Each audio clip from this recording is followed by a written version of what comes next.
সুকান্তবাবু, আজকে যে আপনি যে এই ওয়েবসাইট উদ্বোধন করতে এলেন রামলালা চ্যারিটেবল ট্রাস্ট, কাজ কবে থেকে শুরু হতে পারে, কতটা আপনাদের পরিকল্পনা, এবং 26-এর বিধানসভা ভোট একদম প্রথম কথা হচ্ছে আমাদের পরিকল্পনা, এটা ট্রাস্টের পরিকল্পনা। আমি ট্রাস্টের সদস্য বা নই, আমি অ্যাডভাইজার।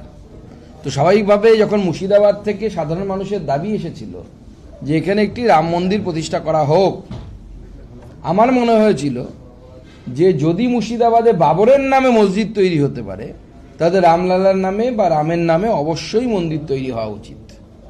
কারণ রাম ভারতের, ভারত রামের। তো স্বাভাবিকভাবে যারা এই উদ্যোগ নিয়েছেন, সেই শাখারাব সরকার হোক বা অন্যান্যরা যারা আছেন এখানে, প্রত্যেককে আমি সাধুবাদ জানাই তাদের এই উদ্যোগের জন্য। এবার ওনারা ঠিক করবেন, মুর্শিদাবাদের মানুষ ঠিক করবেন, সমগ্র হিন্দু সমাজ এবং সনাতন সমাজ ঠিক করবে কবে তারা মন্দির করবে। কারণ মন্দির সমাজের পয়সায় তৈরি হয়, অযোধ্যাতে সরকারি পয়সা 1 টাকাও খরচ হয়নি। আমাদেরও উদ্দেশ্য হচ্ছে এই মন্দির সমাজের হিন্দু জনসাধারণের দানের মধ্য দিয়ে এই মন্দির নির্মাণ হবে। সেটা সেই চ্যারিটেবল ট্রাস্ট করবে। আমরা কোনো সরকারি হেল্প নিয়ে মন্দির তৈরি করতে চাই না। আরএসএস এর সঙ্গে পিএফআই কে তুলনা করে মনিরুল বলছেন যে যে সময় ব্যান্ড হয়নি তার আগে তিনি গেছিলেন, তিনি তখন জানতেন সামাজিক একটি সংগঠন, তাই গেছিলেন। তো সেই নিয়ে বারংবার তাকে মন্তব্য করা হয়। আরএসএস ও এরকম ধরনের। দেখুন, আরএসএস এবং পিএফআই এর মধ্যে কি পার্থক্য, সেই পার্থক্য বাংলার মানুষ শুধু নয়, দেশের মানুষই জানে। আমরা মনিরুল বাবুর কাছ থেকে সেটা শিখতে চাই না যে মনিরুল বাবু যে পিএফআই কে যদি তুলনা করেন আরএসএস এর সাথে, তাহলে ওনার বুদ্ধিমত্তা নিয়ে আমার প্রশ্ন থাকছে।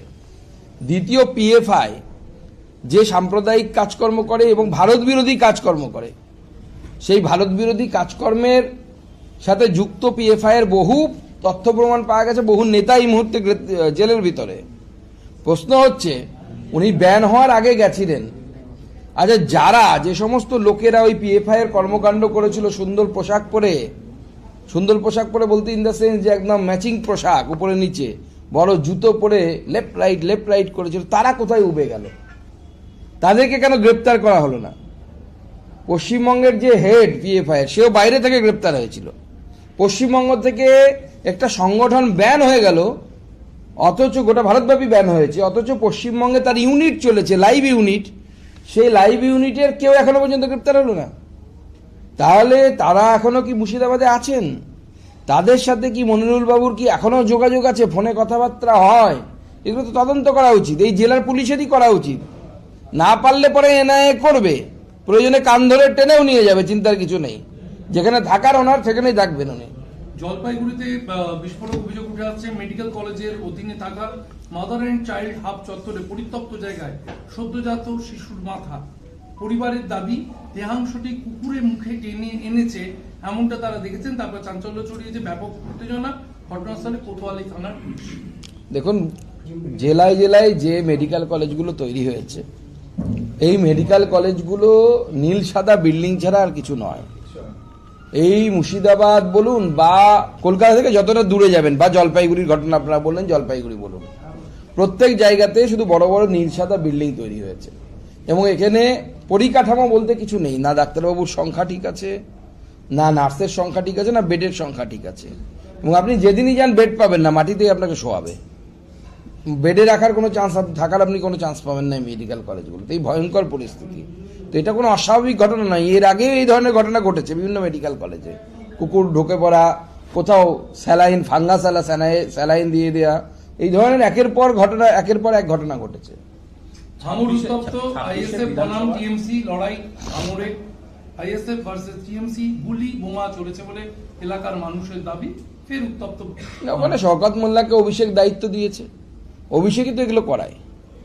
অভিষেক এই শওকত মোল্লা থেকে শুরু করে, শাহজাহান থেকে শুরু করে আরো যে ওর সাগরেদগুলো আছে, তাদেরকে নিয়ে বসে এবং তাদেরকে তো আমার কাছে যা খবর, ভেতরের খবর, ডাইরেক্ট বলে যে একে পেটাবি, ওকে মারবি, এসব করাই তো। নীতিন নবীনের পর রাজ্যে আসছেন অমিত শাহ। 30 বা আপনাদের কি সূচি আছে, যদি একটু বলেন যে আপনার সাথে কোনো কথা। দেখুন, আমাদের মিটিং হয়েছে, এখনো পর্যন্ত কনফার্মেশন ওনার অফিস থেকে তো লাস্ট দিনের আগে আসা সম্ভব নয়। তো 30-31 ওনার আসার সম্ভাবনা আছে, উনি আসবেন। প্রাথমিক পরিকল্পনা প্রাথমিক পরিকল্পনা যে দুটো প্রোগ্রাম হবে, একটা উত্তরবঙ্গের কোথাও, একটা দক্ষিণবঙ্গে, এবং দুটো ইনডোর প্রোগ্রাম হবে। কারণ আপনারা জানেন যে মাধ্যমিক পরীক্ষা তার যে প্রতিবন্ধকতা আছে মাইক ব্যবহারের, সেই জন্য আমরা যেখানেই করব ইনডোর ব্যবস্থা করে করব। 2026-এর বিধানসভা নির্বাচনের কথাই মাথায় রেখে সংকল্পপত্র বা ইস্তফাপত্র যেটা তৈরি হচ্ছে, সেখানে 11 জনের যে কমিটি রয়েছে সেখানে চেয়ারম্যান করা হয়েছে তাপস রায়কে। তৃণমূলের টানা 3 বারে শাসনের বিরুদ্ধে কি কি প্রতিশ্রুতি বিজেপি মানুষের কি কি নিয়ে যাবে? দীর্ঘ সময় শাসক দলের সঙ্গে যুক্ত থাকার কারণে তৃণমূলের দুর্বলতা সম্পর্কে ওয়াকিবহাল বলেই কি এই মুকুল রায় এর আগে ছিল, এই বছরের তাপস রায়কে অভিজ্ঞ মানুষ সেই জন্য দেওয়া হয়েছে, রাজ্য সভাপতি সেই জন্য তার নাম চয়ন করেছেন, অনেকটা অভিজ্ঞতা আছে।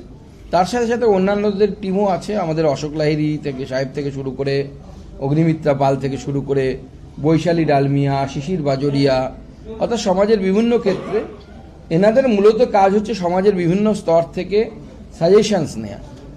সমাজের বিভিন্ন স্তরে ভারতীয় জনতা পার্টি যাবে এবং ভারতীয় জনতা পার্টি যুবকদের কাছ থেকে, কৃষকদের কাছ থেকে, মহিলাদের কাছ থেকে, অন্যান্য বর্গদের কাছ থেকে সাজেশন চাইবে, এবং সেই সাজেশনগুলো নেবার পর আমাদের তার থরলি স্টাডি হয়, কোনগুলো করা সম্ভব, কোনগুলো এই মুহূর্তে করা সম্ভব নয়।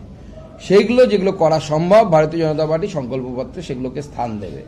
মনে রাখবেন, ভারতীয় জনতা পার্টি একমাত্র রাজনৈতিক দল যারা নিজের দলের ম্যানিফেস্টোকে সংকল্পপত্র বলে, ম্যানিফেস্টো বলি না আমরা। সংকল্পপত্র এই জন্য বলি কারণ ভারতীয় জনতা পার্টি যেটা সেখানে আমরা লিখি বা যেটা বলি, সেটা আমরা অধিকাংশ রাজ্যে সরকারে আসার পর তার 100% আমরা পূর্ণ করেছি সব রাজ্যে। গতকালকে সুপ্রিম কোর্টের অর্ডার অনুযায়ী নির্বাচন কমিশনের লজিক্যাল ডিসক্রিপেন্সি লিস্ট দেওয়ার কথা ছিল, কিন্তু আজ দুপুর পর্যন্ত বিভিন্ন জায়গায় দেওয়া হয়েছে, বিভিন্ন জায়গায় দেওয়া হয়নি। অভিযোগ উঠে আসছে সময়ের মধ্যে বেশ কিছু জায়গায়, বেশিরভাগ জায়গাতেই সময়ের মধ্যে নির্বাচন কমিশন দিতে পারলো না। এটা আপনারা কিভাবে দিচ্ছেন একজন রাজনৈতিক দলের? না, আপনার প্রশ্নটা অত্যন্ত স্বাভাবিক, কিন্তু প্রশ্নটা ভুল জায়গায় করছে। নির্বাচন কমিশনের উত্তর দিতে পারবো, আমি কোথা থেকে পারবো? আপনারা বিজেপি রাজনৈতিক দল হিসেবে নির্বাচন কমিশনের এই যে ভূমিকা ভোটারদের নিয়ে, সেটা আপনার রাজনৈতিক দল হিসেবে আমাদের কোনো বক্তব্য নেই। নির্বাচন কমিশন দিতে পারলো কি পারলো না তাদের ব্যাপার। আজ বিশ্ব ভোটার দিবস, ভোটারদের যে হয়রানি তার বিরাম নেই। সেই জায়গায় কোথাও দৃষ্টিহীনদের শুনানিতে ডাক বা কোথাও নজির করা বিএলওকেও নোটিশ দিচ্ছে, সেই এই হয়রানির হদিশ কি মিলবে ভোটার দিবসে? দেখুন, প্রথম কথা হচ্ছে ভোট দিতে যান যখন, তখন আপনার হয়রানি হয় না? হয়তো হয়রানি, কিন্তু ভোট তো দিতে যাই আমরা। আপনি যে কোনো কাজ করতে যান, সকালবেলা পেট পরিষ্কার করতে গেলেও তো হয়রানি হয়। হয়রানি ছাড়া তো পৃথিবীতে কিছু সম্ভব না কোনো। হয়রানি তো একটু না একটু, আপনি যে কোনো কাজ করতে গেলে, পড়াশুনো করে আরো বেশি হয়রানি মোটামুটি।